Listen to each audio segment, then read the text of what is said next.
That photo is literally everything. Are you dying? I'm dying. I'm like already dead, like in my grave. Like my family's already going over my will and mourning me because that pic is literally giving me all the feels. Right? Like yes, like I cannot. It's everything. I told you, it's literally everything.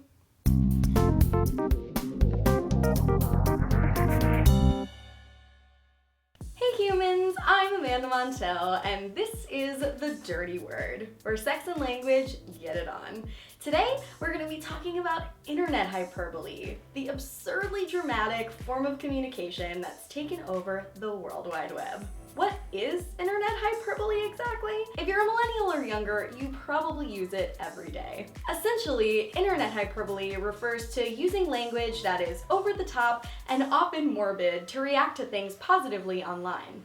For example, it's commenting the words "literally dying" on your friend's Facebook status to communicate that you thought it was amusing. It's sharing a photo that you like with the caption, "This is life." It's phrases like, "I can't even," "this," "dead," "yas," this familiar string of characters, and many other outrageous phrases that pretty much all mean, "cool, I like this." What's interesting to me about these hyperbolic phrases is that they've become so commonplace on the internet, so excessive, that the more exaggerated the words, the more meaningless they seem. Let's put it this way. A New York Times article from last year made the argument that literally dying has become the new LOL. It's almost like dying has become a filler for any time anyone does anything remotely entertaining, the article says.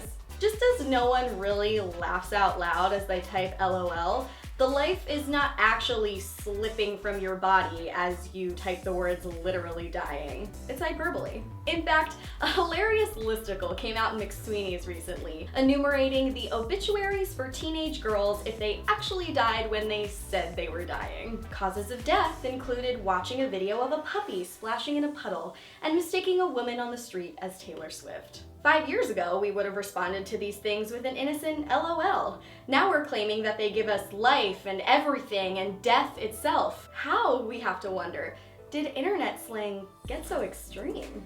I've spoken before about the linguistic theory that young women tend to be the trendsetters for speech, internet speak included. Research shows that women tend to use more expressive language online, colorful adverbs, creative hashtags. Internet hyperbole seems to fall in line with these trends. But according to experts, what makes the internet hyperbole of today so unique is this. Social media banter values giant statements in bite-sized bits. When we're only permitted 140 keystrokes, but we're trying to stand out amidst the cacophonous clutter of the web at the same time, it's efficient to pack in the drama. A linguist named Tyler Schnoebelen likens interacting on social media with stepping on a stage. There's a performance to it, and generally, performance requires the performer to be interesting. So do likes, comments, and shares. Hyperbole is one way to stand out. It's the clickbait model. This article about this arbitrary subject is literally everything. We see headlines like that all the time. On social media, it's evolved to the point where we almost speak clickbait to each other. If a picture or message brings someone to say they're literally dying over it, surely it warrants at least a click's worth of attention, right?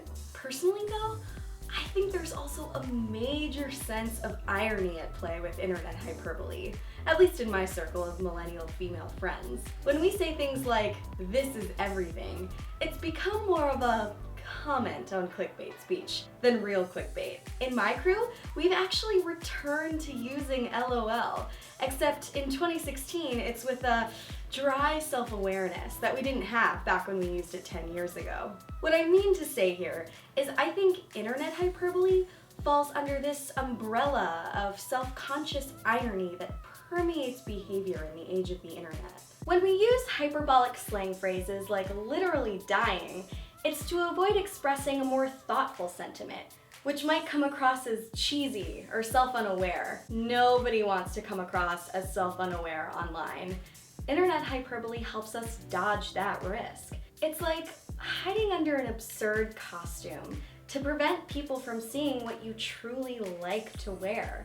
It's a way of playing it cool. With internet hyperbole, I think a lot of us are hiding in plain sight.